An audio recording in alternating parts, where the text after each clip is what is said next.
Hello, good evening. क्या आप सब मुझे सुन पा रहे हैं? अंशु कुमार पंडित, प्रणाम सर। यस, प्रणाम अंशु। कैसे हैं आप? सब ठीक है? तो चलिए, बिना समय गंवाए हम लोग यहाँ पे शुरू करने वाले हैं।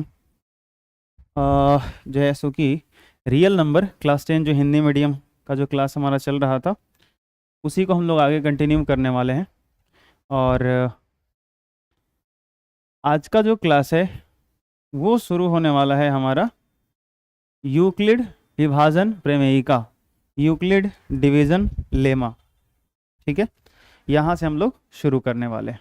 ठीक है, तो आपसे यही रिक्वेस्ट रहेगा कि सबसे पहले आप जो इसके पहले जो भी मैंने वीडियो अपलोड किए हैं, जो है सो कि लेक्चर 1 था, पार्ट 1 था, पार्ट 2, पार्ट 3, उन तीनों वीडियो को आप आराम से देखें, कॉपी में उसका नोट्स बना लें अच्छे से, उन सभी बिंदुओं को अच्छे से आप समझ लें।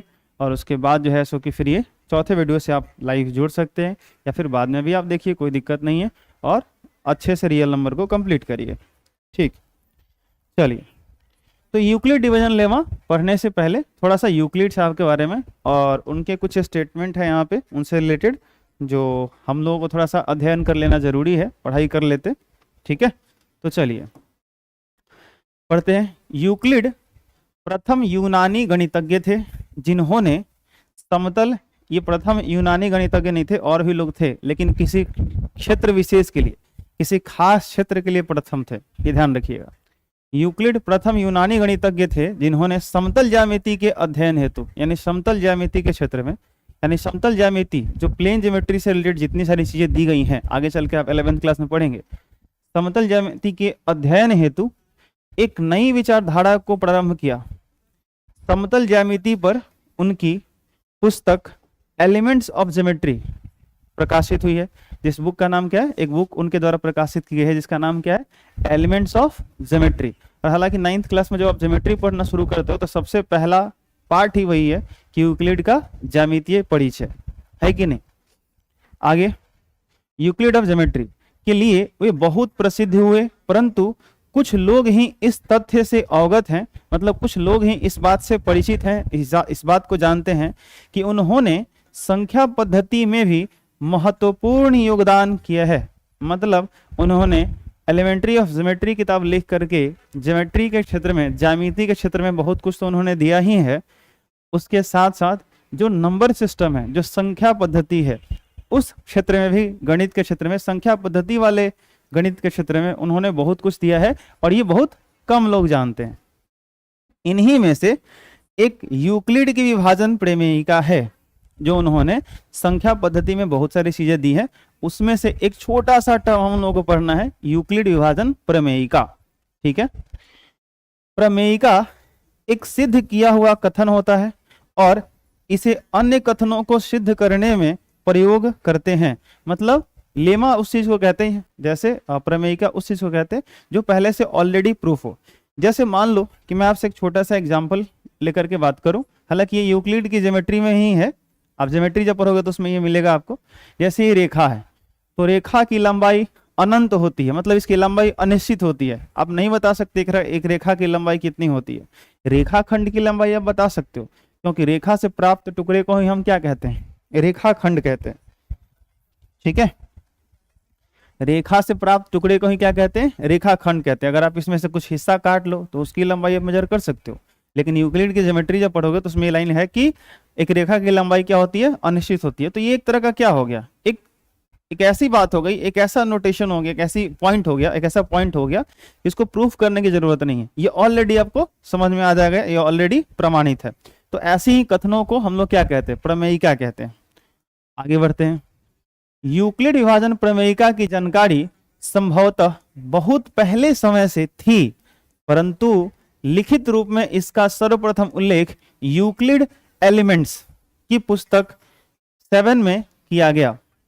ठीक है, यूक्लिड एलिमेंट्स नाम की एक पुस्तक थी, उसमें जो है सो कि यूक्लिड पुस्तक एलिमेंट्स 7 जो है का जो मतलब 7वां चरण में जो है छपाई की गई है, जो 7 बुक होगी उसमें जो है सो कि यूक्लिड विभाजन प्रमेयिका के बारे में बताया गया है। लेकिन इस यूक्लिड विभाजन प्रमेयिका का प्रयोग हम लोग प्रमेयिका आने से पहले भी करते थे। जैसे एक छोटा सा उदाहरण दूंगा। जैसे मान लो कि हम आज जानते हैं कि पृथ्वी किसी वस्तु को अपनी तरफ खींचती है, आकर्षित करती है अपने केंद्र की तरफ। तो ये बात कैसे पता चला? तो ये कहानी है, किस्सा है कि न्यूटन साहब बगीचे में बैठे थे, उनके सर पे सेब गिरा। हालांकि कई लोग इससे खफा भी हो जाते हैं कि न्यूटन के सर पे जब सेब गिरा तो भाई उन्होंने पूरे फिजिक्स की किताब लिख दी, पूरे फिजिक्स के लॉज वो लिख दिए। और आज बच्चों को, विद्यार्थियों को, हम सबको इतना कठिनाई होती है पढ़ने में, अध्ययन करने में, और इस आधार पर हमको नौकरी मिलता है। अगर न्यूटन को इतना ही गुस्सा था तो सेब का पेड़ ही कटवा देता, या कुछ उसको मतलब क्या बोलते हैं, या सेब, कई लोग ऐसा कहते हैं कि सेब का पेड़ ही न्यूटन के शरीर पर गिर जाता तो अच्छा होता, आयन। तो तरह तरह की बातें लोग बनाते हैं। खैर उधर हम लोगों को नहीं जाना है। मेरे कहने का मतलब ये है कि जो है सो कि यहाँ पे जो यूक्लिड एलिमेंट्स की पुस्तक 7 लिखी गई थी उसमें जो है सो कि यूक्लिड डिवीजन लेमा जो है सो कि हमको मिलता है। लेकिन इसका प्रयोग हम लोग पहले से करते हैं। तो मैं एक उदाहरण से आपको समझाने की कोशिश कर रहा था कि न्यूटन ने जब बताया कि पृथ्वी या गुरुत्वाकर्षण बल होता है, कोई चीज है, या पृथ्वी किसी वस्तु को अपनी तरफ खींचती है, क्या तब पृथ्वी किसी वस्तु को अपनी तरफ खींचना शुरू की थी या पहले भी पृथ्वी खींचती थी? न्यूटन जब नहीं ये बात बताए थे कि पृथ्वी किसी वस्तु को खींचती थी, या पहले से हमको इस विज्ञान के बारे में जानकारी नहीं थी, तब भी ये सारी चीजें एग्जिस्ट करती थी कि नहीं करती थी? तभी होती थी, क्योंकि ये नेचुरल है। जो फिजिक्स है प्राकृतिक घटनाओं का अध्ययन है। आप जब फिजिक्स पढ़ते हो तो आपको बताया ही जाता है। तो नेचर में जो कुछ भी हो रहा है वो अपने आप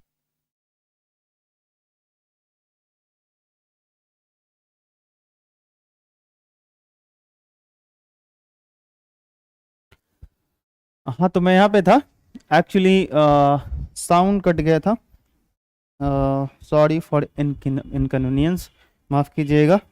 जो है सो कि हाँ बिल्कुल आवाज़ नहीं आ रही थी। आई होप अब आवाज़ आपके पास पहुँचेगी।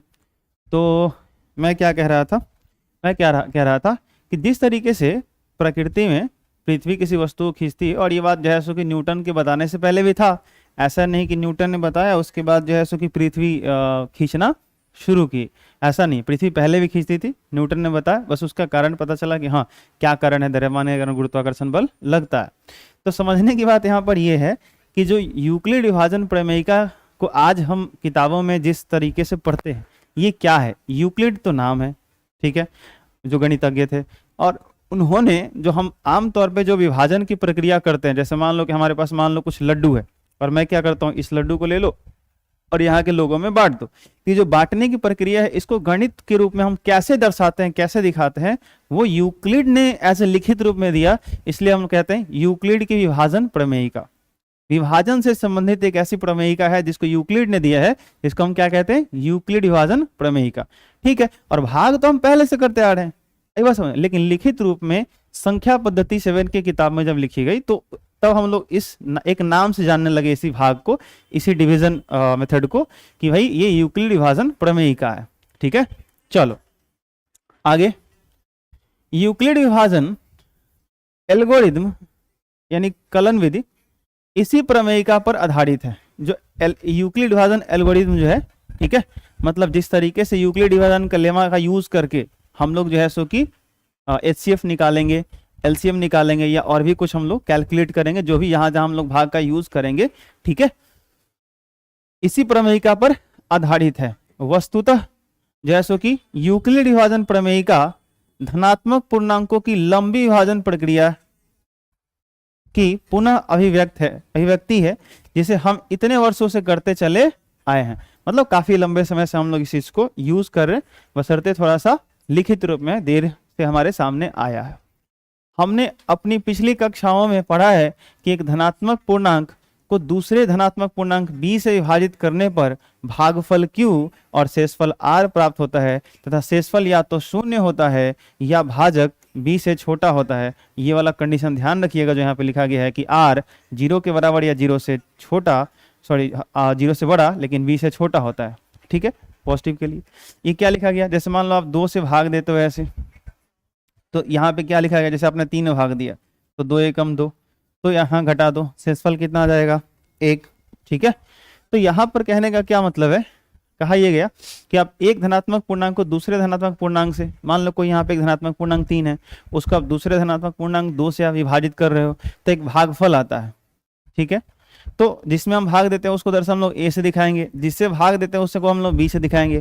जो शेषफल होता है उसकी अंग्रेजी कोसेंट होती है, उसको क्यू से दिखाएंगे। तो यहाँ पे कुछ आएगा, ए और बी और क्यू को गुना करके यहाँ लिख देंगे और उसको हम लोग घटा देंगे, तो यहाँ पे एक हमारा शेषफल बचता है। अब ये जो शेषफल है वो हो सकता है 0 आ जाए, रिमाइंडर होता है जिसको हम लोग स्मॉल आर से दिखाते हैं। तो यहाँ जो शेषफल आता है वो हो सकता है 0 आ जाए। जैसे मान लो अगर मैं 2 से 8 में भाग देता तो ये 4 और में कट जाता मतलब 8 में से 8 घटा दे तो कितना आता, 0 आता।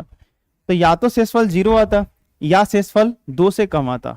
यहाँ पे एक बात बड़ा ही महत्वपूर्ण है, इस बात का ध्यान रखिएगा और ये आगे चल के आपको हेल्प भी करेगा कि अगर मैं आपसे बोलूं कि मैं 3 से भाग दे रहा हूं, ठीक है, तो जिस पूर्णांक से, जिस संख्या से आप भाग देंगे, ध्यान रखेंगे ये बात।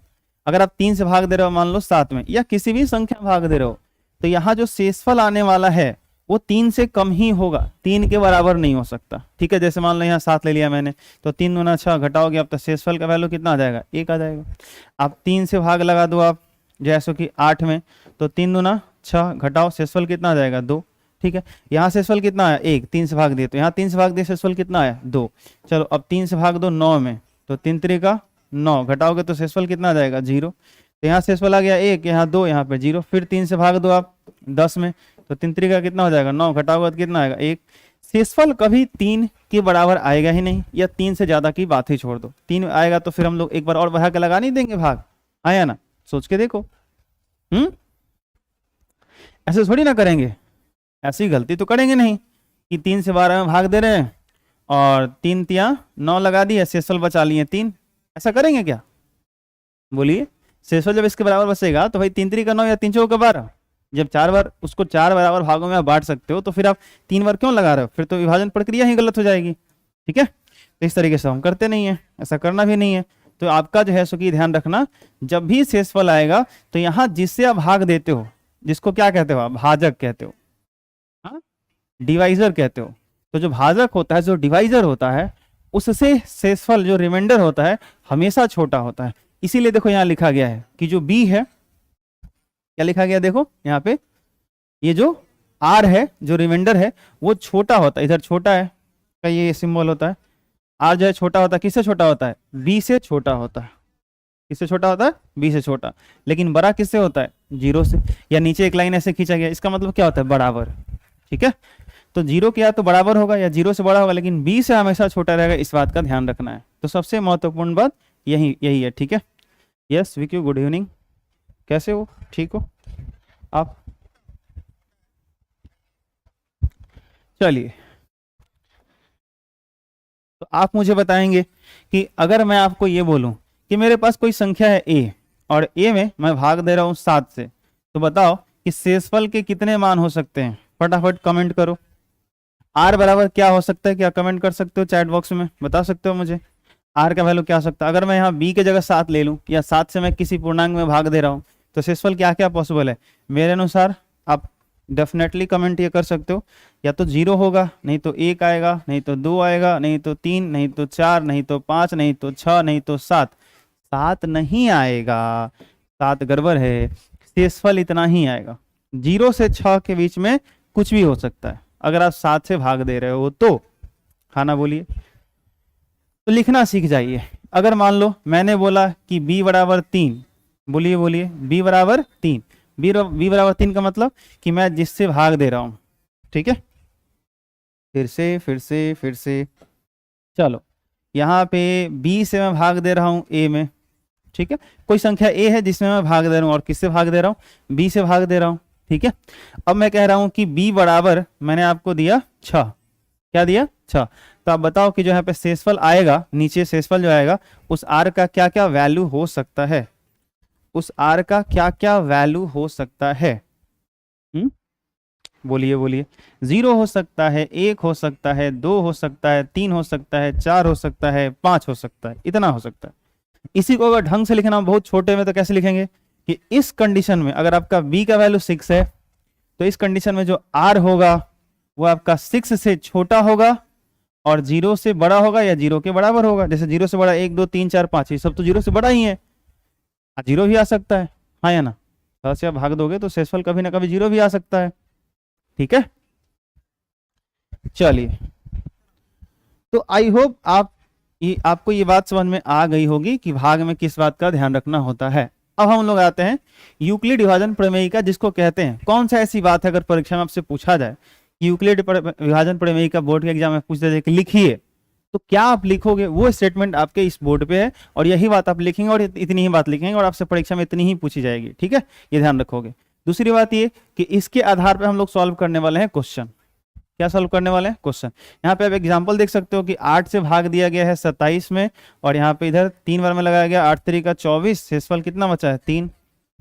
देखो b बराबर कितना है 8, a की जगह पर कितना है 27, भागफल q की जगह पर कितना है 3 है, और r शेषफल की जगह पर क्या है 3 है। तो इसको हम क्या कहते हैं? डिविडेंड, भाज्य। बीच वाले को क्या कहते हैं? भाज्य। इधर वाले को क्या कहते हैं? जहां b रहता है उसको हम भाजक कहते हैं, और जो यहाँ आता है इसको क्या कहते हैं? भागफल। वो इंग्लिश में लिखा है कोसेंट, उधर से आप लिख सकते हो जो इंग्लिश वाले होंगे अपना। और जो नीचे बचता है इसको क्या कहते हैं? Are, reminder, शेषफल।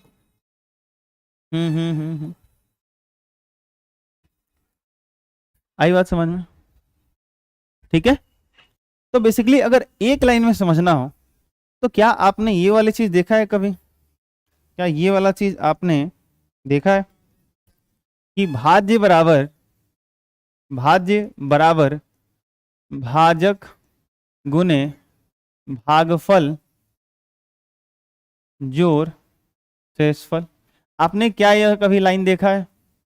अगर आपने ये लाइन देखा है तो मैं आपसे ये कहने वाला हूं कि यही यूक्लिड डिवीजन लेमा है लिखित रूप में, यही आपका यूक्लिड का विभाजन क्या बोलते हैं, विभाजन प्रमेयिका है।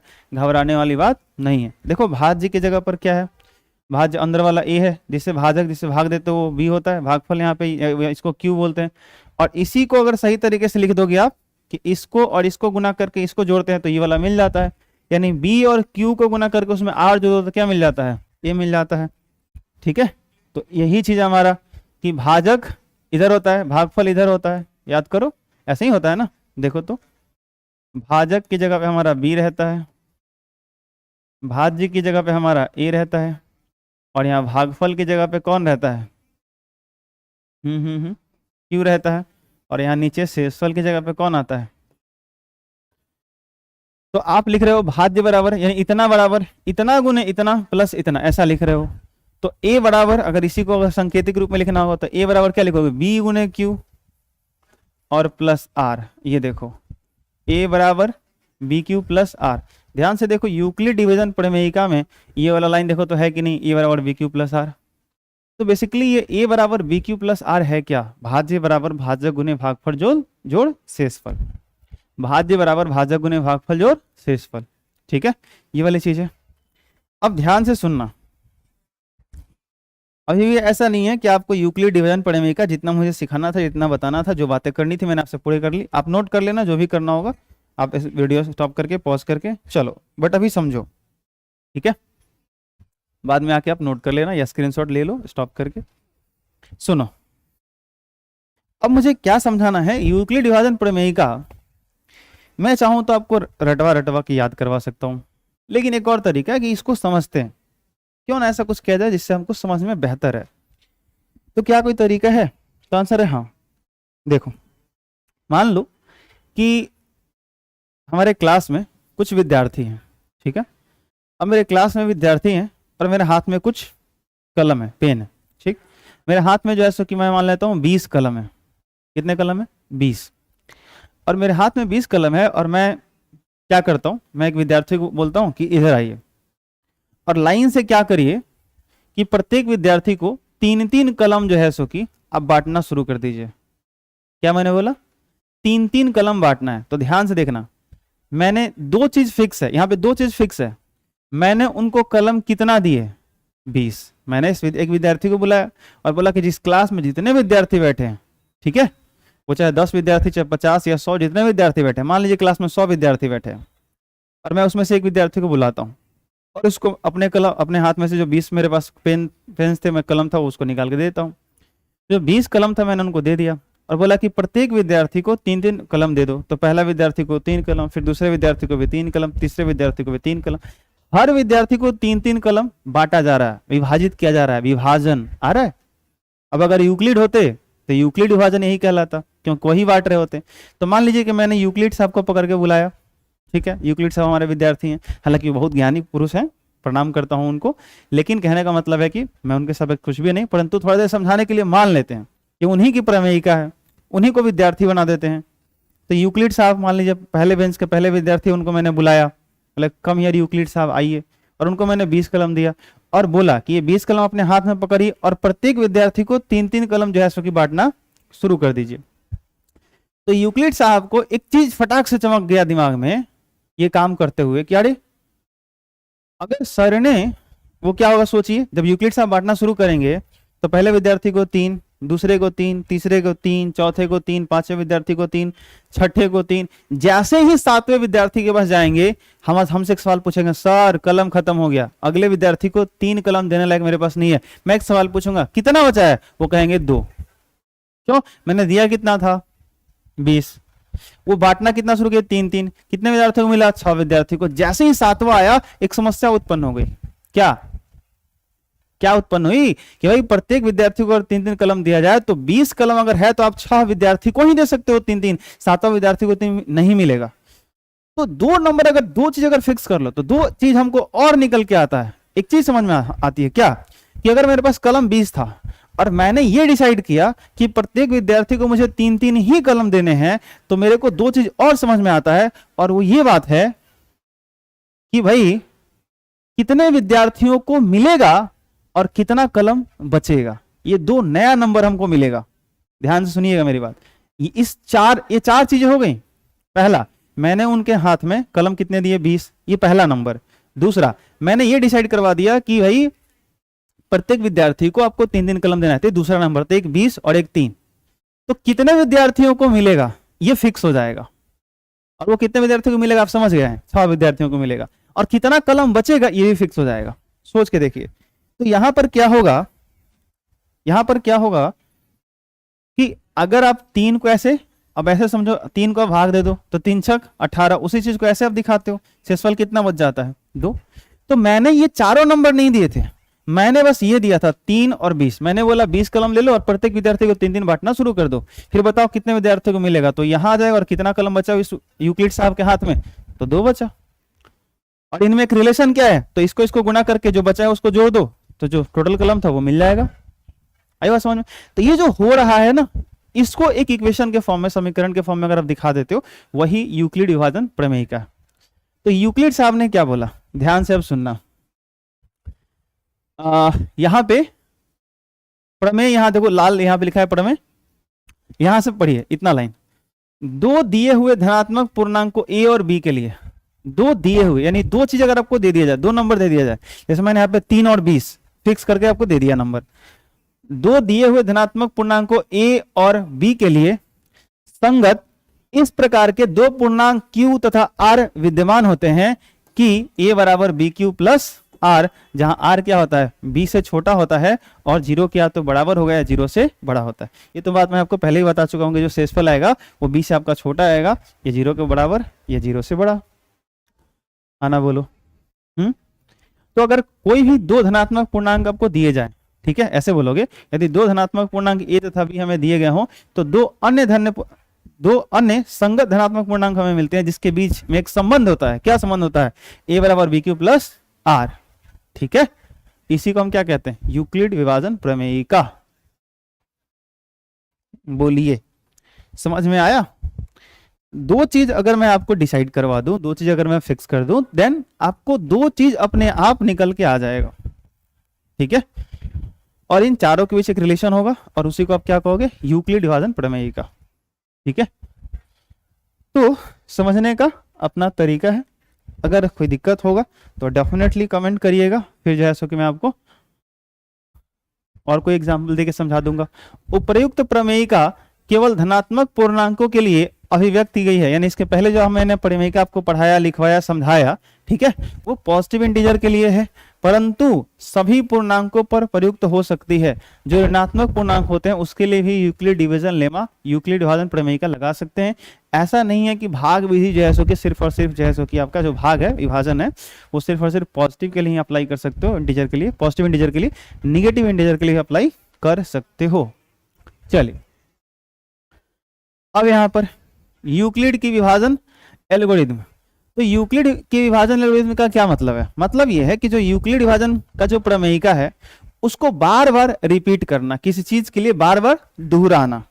ठीक है, जैसे एल्गोरिथम आप एक बार बार सुनते होंगे कि यूट्यूब में एक एल्गोरिथम होता है। जैसे समझो, कहने का क्या मतलब है, आप एक बार क्या करिए कि वो यूट्यूब पे ना कोई चीज सर्च करिए आप। ठीक है, जैसे आप मान लो कोई सलमान खान का फिल्म सर्च करिए, पता है क्या होगा, वो बिना सर्च किए अगली बार जब आप यूट्यूब खोलिएगा तो अपने आप सलमान खान का फिल्म आएगा। ठीक है, और वही आप क्या करिए, डॉक्टर एपीजे अब्दुल कलाम के बारे में, उनका जीवनी पढ़ने के लिए 2 बार सर्च कर लीजिए, अगली बार यूट्यूब पर जो है बिना सर्च किए एपीजे अब्दुल कलाम के बारे में आने लगेगा। हाँ कि ना? ठीक है, तो यूट्यूब क्या है, एल्गोरिथम समझता है कि एक बार आपने उसके अंदर जो चीज जो है सो कि डाल दिया, सर्च कर लिया, तो वो आपको रीड करता है, आपके दिमाग को, आपके मैसेज को रीड करता है कि किस तरह का कंटेंट आपको चाहिए और जिस तरह का कंटेंट आप पसंद करते हैं। अच्छा बताइए ना, यूट्यूब में बंगाली में चीज नहीं है, फारसी में चीजें नहीं है क्या, उर्दू में चैनल नहीं है क्या, मतलब अलग अलग लैंग्वेज में, इंग्लिश में बहुत सारे चैनल नहीं है, अलग अलग देश के बहुत सारे लोग उस पर हैं कि नहीं है? है। लेकिन हम क्या सब चीज सर्च करते हैं क्या? हर भाषा में, चाइनीज भाषा में जो है सो कि इंग्लिश या जो भी, मतलब हो सकता है चाइना में यूट्यूब नहीं हो, ठीक है, ये मुझे जो है सो क्या बोलते हैं, क्योंकि यूट्यूब चाइना का अपना गूगल वगैरह टाइप का अपना सब कुछ है, तो एज ए विकसित देश में गिना भी जाता है आज के टाइम में, तो उसके पास अपना है, इसलिए मैं भी वो यूट्यूब नहीं यूज़ करता हूँ। लेकिन जो जहाँ पे जैसे अमेरिका है या हमारे यहाँ है या और सारे जो अन्य देश है जहाँ पे यूट्यूब का काफ़ी ज़्यादा जो है सो कि प्रचलन है, तो ये इसमें एक एल्गोरिदम होता है। आप एक बार कोई चीज़ सर्च कर लीजिएगा तो फिर जैसे उसी से रिलेटेड जैसे कि बहुत सारी चीज़ें आने लगती हैं। ठीक है, तो एल्गोरिदम का क्या मतलब है कि एक बार जो आपने यहाँ लिखा था ए बराबर बी क्यू प्लस आर, ऐसे लिख लिया आपने। ठीक, आप समझ गए कि भाई 2 नंबर अगर आपको दे दिए जाए, ठीक है, तो 2 नंबर अगर आपको दे दिया मैंने, तो वो फिक्स कर दिया कि भाई एक बार टोटल कलम कितना था, कितना कितना सब विद्यार्थी, प्रत्येक विद्यार्थी को बांटना था, तो कितने विद्यार्थियों को मिलेगा और कितना कलम बचेगा, जैसे ये फिक्स हो गया और चारों में रिलेशन है, वैसे ही इसी पैटर्न का फिर आप दोबारा रिपीट करो, फिर तिबारा रिपीट करो किसी चीज के लिए, चौथे बार रिपीट करो, तो एक तरह का ये एल्गोरिदम हो गया। चलो पढ़ते हैं, समझ में आ जाएगा, अच्छे से क्लियर हो जाएगा। यूक्लिड की विभाजन एल्गोरिथम क्या है? यह यूक्लिड विभाजन प्रमेयिका पर आधारित है। पहला लाइन ही लिखा क्या कि यूक्लिड विभाजन एल्गोरिथम किस पर आधारित है, उसका आधार क्या है? यूक्लिड विभाजन प्रमेयिका। इसका प्रयोग 2 धनात्मक पूर्णांकों a और b का HCF ज्ञात करने के लिए किया जाता है। महत्तम समापवर्तक ज्ञात करने के लिए निम्न चरणों का उपयोग करते हैं। ठीक है, अब हम लोग यूक्लिड विभाजन एल्गोरिथम करेंगे। क्या करेंगे? यूक्लिड विभाजन एल्गोरिथम का प्रयोग करेंगे। मतलब यूक्लिड विभाजन का प्रमेयिका का प्रयोग हम लोग सिर्फ एक बार नहीं करेंगे, उसका बार बार प्रयोग करेंगे। ठीक है, ए और बी हमको कुछ दे दिया रहेगा, एक बार प्रयोग करेंगे, फिर दूसरा ए और बी सेलेक्ट करेंगे, फिर एक बार और प्रयोग करेंगे, फिर उस एक और ए और बी सेलेक्ट करेंगे, फिर तीसरी बार प्रयोग करेंगे। देखिए मैं एग्जाम्पल करता हूं, उसके बाद आपको धीरे धीरे क्लियर हो जाएगा। क्यों घबरा रहे हैं आप? स्टेप 1, पहला स्टेप, यहाँ पे 1 नंबर नहीं लिखा लेकिन स्टेप 1 लिख लीजिएगा। ए तथा बी पर यूक्लिड की विभाजन प्रमेयिका का उपयोग कीजिए और पूर्णांक Q1 तथा R1 ज्ञात कीजिए, ताकि A बराबर बी Q1 प्लस R1, जहां की R1 का वैल्यू B से छोटा हो और 0 से बड़ा हो या उसके बराबर हो। पहले इतना काम। तो मैं तो आपसे ये कहूंगा कि मेरे साथ साथ आप एक एग्जाम्पल ले लीजिए यहाँ पे, हालांकि अगले स्क्रीन पे जगह है भी। चलो मैं यहाँ पे, हम लोग HCF निकालना सीख रहे हैं। क्या सीख रहे हैं? HCF निकालना सीख रहे हैं। तो मान लो कोई संख्या दे दिया मैंने आपको, जैसे 18 और दे दिया 22 नहीं ले लो, 18 22 मत लो, 18 और 24 ले लो। 24 में नहीं रखते, कुछ ऐसा रखते हैं ना जिससे बेहतर लगे कुछ हम लोगों का। चलो मैं ले लेता हूँ 90 ले लेता हूँ थोड़ी देर के लिए, मान लो। ठीक है, तो फिर 18 × 90 तो सीधे कट जाएगा। मैं कुछ ऐसा सोच रहा हूँ ना, 18 32 ले लेता हूँ, बेहतर रहेगा। 18 32 ले लिया मैंने। तो देखो HCF निकालने का बहुत सारा तरीका है। पहला है भाग विधि। तो पहले मैं एक निकाल के दिखा देता हूँ, भाग विधि से इसका HCF आएगा कितना। आई होप आप जानते होंगे 18 से भाग देते हैं किसमें, 32 में। ध्यान से देखो 18 एकम 18, 2 बार मत लगा देना वरना 36 हो जाएगा। घटाओ कितना आएगा, 12 में से 8 गया 4, यहाँ बचेगा 2 और 2 में से घटेगा तो 1, 14। फिर यहाँ पे 18 यहाँ जाएगा, फिर 14 यहाँ पे शेषफल है। अब शेषफल को देखो हमने क्या बना दिया, जो शेषफल आया उसको हमने क्या बना दिया, उसको हमने बना दिया क्या, बोलिए, बी बना दिया। और जो यहाँ पे पहले बी था उसको ए बना दिया। ठीक है, अब ये ऐसा क्यों किया जाता है, तो इसके लिए आपको हाईएस्ट कॉमन फैक्टर का रियल मीनिंग समझना पड़ेगा। ठीक है, और आने वाले वीडियो में हो सकता है आपको मैं समझाऊं। ठीक है, इसलिए घबराना मत, ऐसा क्यों किया जाता है। अब 14 एकम 14 लगा दो, माइनस करो, 18 में 14 घटाओगे 4 आएगा। ठीक है, तो अब क्या करेंगे बताओ, 4 को भी बना दो, 14 यहाँ पे आ जाएगा, 4 तियां 12, सॉरी माफ करना, 4 तियां 12, शेषफल कितना आ जाएगा 2, और 4 यहाँ पे आ जाएगा उठ के, 2 दूना 4, ये तो कट जाएगा, तो बस हो गया। अब HCF कितना आ गया, 2 आ गया। 2 आ गया। तो एक तरीका तो ये होता है, दूसरा तरीका ये भी होता है कि 18 का ऐसे अभाज्य गुणनखंड कर लो, 2 9 18 और फिर 3 3 का 9, और फिर 32 का कर लो, 2 से 16, 2 से फिर 8, 2 से 4 और 2 से 2। तो देख लो कि इसका लिखोगे तो क्या लिखोगे, 2 गुने 3 गुने 3 अभाज्य गुणनखंड, और इसका आप क्या लिखोगे, 2 गुने 2 गुने 2 गुने 2, 2 दूना 4 दूना 8 दूना 16 दूना 32, ऐसे लिखोगे आप। तो हाईएस्ट कॉमन फैक्टर HCF का क्या मतलब होता है कि जो कॉमन है वो ले लो। तो इसमें 2 और 2 2 दिख रहा है दोनों में, लेकिन और कुछ कॉमन है नहीं है, तो HCF क्या हो जाएगा, यही 2 हो जाएगा। गुना मत कर लीजिएगा, जो कॉमन रहता है उसको एक बार बस लेते हैं। ठीक है, तो वो HCF हो जाता है। तो गुणनखंड विधि से मैंने दिखा दिया, भाग विधि से भी करके दिखा दिया। अब दरअसल ये जो भाग विधि ऐसे कर रहे हो ना, यही यूक्लिड विभाजन एल्गोरिथम का दूसरा रूप है, अगर मैं सीधा सीधा कहूं आपको तो। ठीक है, तो चलो देखते हैं कैसे इस्तेमाल करते हैं। तो देखो यहां पे a बराबर मैं ले लेता हूं 32, a बराबर क्या लेता हूं, a बराबर मैं लेता हूं 32 और b बराबर मैं लेता हूं 18। ठीक है, चलो अब ध्यान से सुनना, वापस आओ पिछले वाले पेज पे, यहाँ पे आओ, और फिर इसकी मैं करता हूँ सफाई, और फिर पहला स्टेप 1 पढ़ते हैं। ठीक है, a बराबर मैंने क्या लिया वहां पे याद है आपको, 32 लिया, b बराबर क्या लिया है, 18 लिया है। तो कह रहा है a तथा b पर यूक्लिड की विभाजन प्रमेयिका का उपयोग कीजिए। तो सबसे पहले a और b पर यूक्लिड विभाजन का प्रमेयिका का प्रयोग करिए। चलिए आते हैं। अब यूक्लिड के विभाजन का प्रमेयिका का प्रयोग करने का क्या मतलब हुआ, ये मतलब हुआ कि मैंने आपको ये कहा कि भाई मेरे पास हाथ में 32 कलम है और प्रत्येक विद्यार्थी को 18-18 बांटना है। बी का क्या मतलब है, बी का ये मतलब है कि प्रत्येक को कितना कितना देना है, और ए का क्या मतलब है कि मेरे पास कुल कितना है टोटल। तो 2 चीज अपने आप डिसाइड हुआ कि 18-18 अगर बांटना शुरू करोगे तो कितने विद्यार्थी को मिलेगा और कितना कलम आपके हाथ में बच जाएगा। तो सोच के देखो, आपके हाथ में है 32 कलम, जैसे ही पहले विद्यार्थी को 18 दोगे, क्या दूसरे विद्यार्थी को देने के लिए 18 बचेगा, नहीं बचेगा। तो पहली बार क्या होगा कि आपने क्या किया, आपके पास कुल कलम कितना था 32, ए बराबर, तो बी क्यू, तो बी आपका कितना था 18, और क्यू कितना आएगा 1, क्यू कितना आएगा 1, क्योंकि एक ही विद्यार्थी को मिलेगा, और प्लस शेषफल आर, बच कितना जाएगा 14। ये आई बात समझ में। तो हमने ए रहा 32, बी रहा 18, तो ये लगाया हमने यूक्लिड विभाजन प्रमेयिका, लगा लिया।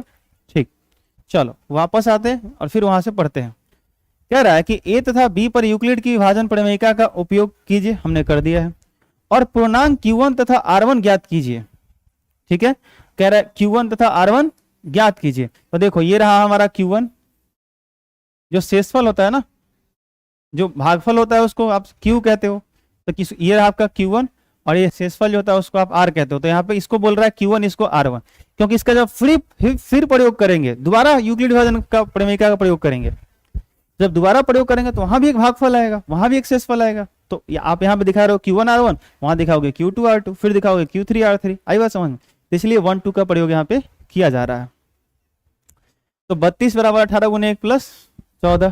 ठीक है, अब देखो फिर वापस आइए, ये वही बात है कि ज्ञात कीजिए ताकि उनमें रिलेशन, तो रिलेशन तो होगा ही, बी में Q1 से गुना करो, R1 जोड़ दो तो ए मिलेगा ही मिलेगा, और कंडीशन वही रहेगा कि जो आपका शेषफल वो बी से छोटा रहेगा और 0 से बड़ा या 0 के बराबर। चलो स्टेप 2 क्या कहा, यदि R1 बराबर 0 है, यानी जो शेषफल आपका आया वो अगर 0 है, तो ए तथा बी का HCF बी है। समझो बात, वापस आते हैं, ये क्या बोला कि अगर ये जो R1 आया, क्या R1 आपका 0 आया? अगर 0 ये आता तो आपका ये इन दोनों का HCF, ये जो b का वैल्यू था ये वाला, यही HCF हो जाता। एग्जाम्पल के लिए जो मैं ये ले रहा था, मान लीजिए 18 और 90, मेरे पास 90 कलम होता और मैं बोलता कि 18 प्रत्येक विद्यार्थी को बांटना शुरू करो, तो 90 कलम टोटल होता, तो 18 विद्यार्थी को बांटना शुरू करते तो 5 विद्यार्थी को बांट पाते, और बचता कितना आपके हाथ में कलम? कुछ नहीं बचता, तो 0। तो जैसे ही यहां शेषफल 0 हो जाता तो जो आपका बी था ना, वही आपका क्या कहलाता? HCF, यही HCF हो जाता।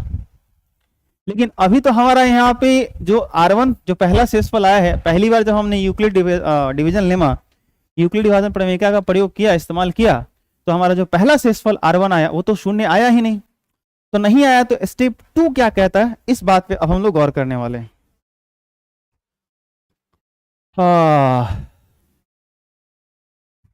चलिए वापस आते हैं, क्या कह रहा है, यदि R1 बराबर 0 तो A तथा B का HCF B है। आगे यदि स्टेप 3 देखिए, यदि R1 बराबर नहीं है 0 के, मतलब यदि आपका R1 0 नहीं आया, यदि R1 बराबर नहीं है 0 के, यानी R1 0 नहीं आया, तो यूक्लिड की विभाजन प्रमेयिका का प्रयोग B और R1 पर कीजिए। कह रहा है कि HCF निकालना है आपको, तो यूक्लिड विभाजन का प्रमेयिका का फिर से प्रयोग करिए। किस पर? B और R1 पे करिए। 2 पूर्णांक Q2 तथा R2 प्राप्त कीजिए। ठीक है, चलो अब इस बात को करते हैं। यहाँ पे कह रहा है किस पर? B और R1 पे कीजिए। तो B ये था हमारा, R1 ये था, तो इन दोनों पे करना है। तो 18 और 14, यानी अब A कौन बनेगा? 18। अब आपके हाथ में मान लो 18 कलम है, ध्यान से सोचना, अब आपके हाथ में क्या है? 18 कलम, ऐसे सोचो। और मैंने बोला कि प्रत्येक विद्यार्थी को 14 बांटना है, तो आ जाएगा ये वाला जो आपका 18 है, ये जो 18 है वो आ जाएगा यहाँ पर, और ये जो है वो आ जाएगा यहाँ पे 14। तो कितने विद्यार्थी को मिलेगा? एक ही विद्यार्थी को फिर मिलेगा। और क्या कलम बचेगा? बोलिए। हाँ बचेगा, कितना? 4 कलम बच जाएगा, आया ना। तो यहाँ पे ये आपका जो है, यहाँ पे ये भी एक भागफल है, तो अब इस भागफल को दिखाओगे Q2, और ये भी एक शेषफल है, तो इसको क्या दिखाओगे? R2। तो चूंकि यूक्लिड विभाजन प्रमेयिका हमको दोबारा इस्तेमाल करना था, प्रयोग करना था, और इसीलिए हम लोग यहाँ पे इस वाले भागफल और शेषफल को हम लोग क्या कर रहे थे? Q1 R1 से दिखा रहे थे, ताकि जब दूसरा बार प्रयोग करेंगे तो दूसरा जो भागफल और शेषफल आएगा उसको Q2 R2 दिखा सके। अब यहाँ QR दिखाएगा, यहाँ भी QR, तो फिर गड़बड़ हो जाएगा ना, कंफ्यूजन हो जाएगा ना। तो अलग अलग सिंबल भी यूज करना जरूरी था। ठीक है, तो ये कह रहा था कि भाई पहले वाला जब आपने प्रयोग किया और देख लो कि पहला वाला R1 0 नहीं आया, ये जो R1 है यहाँ 0 के बराबर नहीं है, तो आप B और R1 पर फिर से यूक्लिड विभाजन प्रमेयिका का प्रयोग करो और Q2 R2 प्राप्त कीजिए। तो Q2 हमारा कितना मिला? 1। R2 कितना मिला? 4। चलो, तो क्या कह रहे, यदि R1 0 नहीं है, नहीं था और नहीं था हमारा, तो यूक्लिड की विभाजन प्रमेयिका का प्रयोग B और R1 पर कीजिए तथा 2 पूर्णांक Q2 तथा R2 प्राप्त कीजिए। ठीक है, जहां B बराबर, जो B है वो क्या होगा? Q1 R1 का गुणनफल प्लस R2 के बराबर। सही है, Q1 R1 होगा। यहाँ पे थोड़ा सा कुछ मिस्टेक लग रहा है मुझे, चेक किया जाए क्या? ये देखिए, तो ये जो B है हमारा वो Q2 और ये R1 है, और ये क्या है हमारा?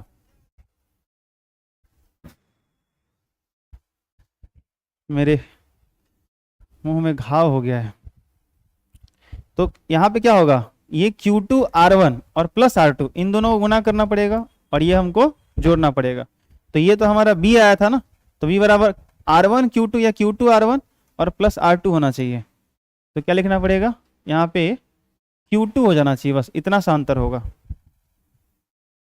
ठीक है, Q2R1 और प्लस क्या R2 हो जाएगा। ठीक है, आगे यदि R2 0 है, फिर से कह रहा है कि जब आपने दूसरी बार प्रयोग किया तो आपको दूसरा एक शेषफल मिला होगा R2। क्या ये शेषफल R2 0 आ गया?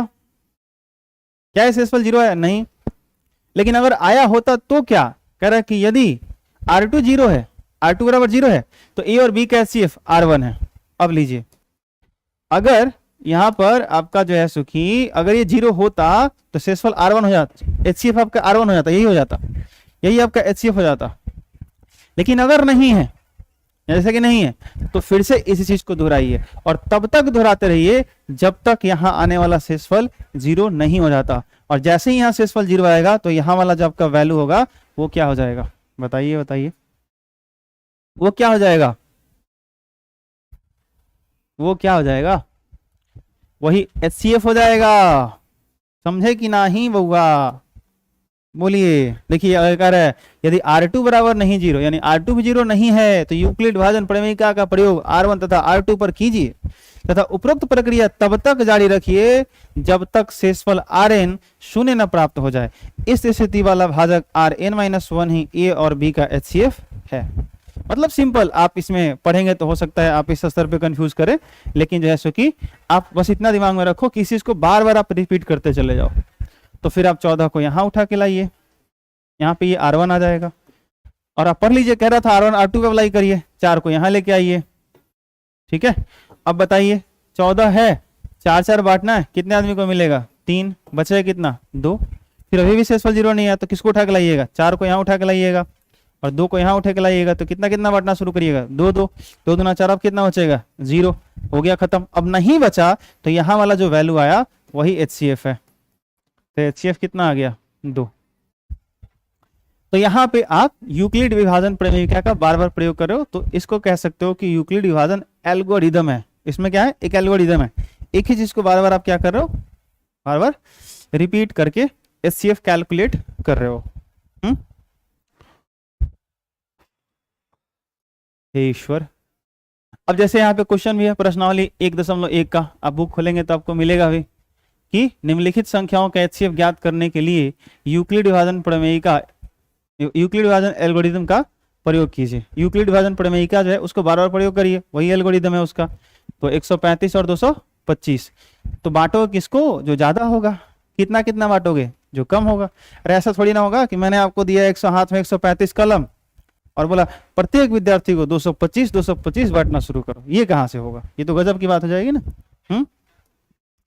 तो क्या करोगे आप? सिंपल है, आप यहाँ पे इसको बना लेना A और B की जगह 135 गुणे, बताओ बताओ, 135 बांटना शुरू करोगे, था 225, तो पहले विद्यार्थी को 135 दे दोगे तो बचे कितना? 270 तो है नहीं, तो 2 विद्यार्थी को भी नहीं मिल पाएगा, तो एक ही विद्यार्थी को मिलेगा, तो गुना में 1 लिखो प्लस शेषफल बचेगा, तो शेषफल कितना बचेगा? 9 3 12, घटाओ ना, 5 में से 5 गया 0 और 12 में से 90 बच जाएगा। इसे गुना करके जोड़ के देखो, आ जाना चाहिए। और ये शेषफल हमेशा इस B से 135 से कम होना चाहिए। ठीक है, वो कंडीशन था ना हमेशा। अब 135 को उठा के यहाँ लाइए, बस चेक करते रहना कि यहाँ वाला जो शेषफल आ रहा है वो 0 है कि नहीं है। नहीं आया अभी, तो आपका जो B है यहाँ पे, पहला स्टेप क्या था? ये जो आपका B है वो क्या बनेगा? अब यहाँ पे आ जाएगा, और फिर 90 को उठा के यहाँ पे लेके आ जाइए। फिर एक ही आदमी को मिल सकता है, क्योंकि 90 दूना तो 180 हो जाएगा। सिंपल सिंपल, भाग की तरह सोचो, 90 कम 90 और कितना लगा दो? 45। जोड़ के देखो, 90 का 90 45, 135 होता है। अब फिर यहाँ पर अभी भी शेषफल 0 नहीं आया यहाँ पे, तो 90 को उठा के यहाँ पे लेके आ जाओ, 45 को यहाँ उठा के ले जाओ, और 45 बांटना है, 90 आपके पास है, 2 आदमी को आराम से मिल जाएगा। तो शेषफल क्या? यानी आपके हाथ में कुछ नहीं बचेगा। हो गया खेला खत्म, ये खत्म हो गया। तो यहाँ जो आया यही आपका क्या है? HCF है। HCF बराबर 45। तो मुझे विश्वास है कि दूसरा और तीसरा आप इसी प्रकार बना लेंगे। तो ये आपका होमवर्क में रहने देता हूँ, आप इसको कंप्लीट कर लोगे, बना लोगे। ठीक है, और इसके बाद जो ये क्वेश्चन है कि दर्शाइए कि कोई भी धनात्मक विषम पूर्णांक 6q + 1, 6q + 3, 6q + 5 का रूप का होता है जहाँ q कोई पूर्णांक है।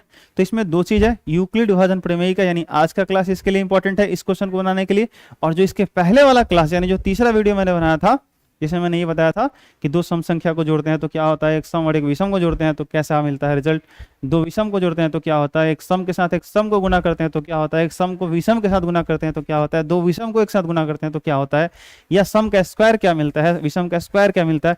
इन सारी बातों का नॉलेज आपको होना चाहिए और ये था वीडियो नंबर 3 में।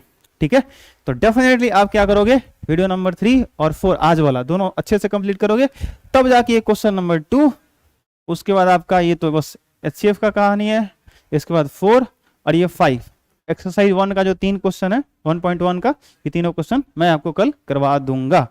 ठीक है, तो आप इन सब का अच्छे से नोट्स बना लीजिए, रिवीजन कर लीजिए। चलिए मिलते हैं फिर कल के क्लास में।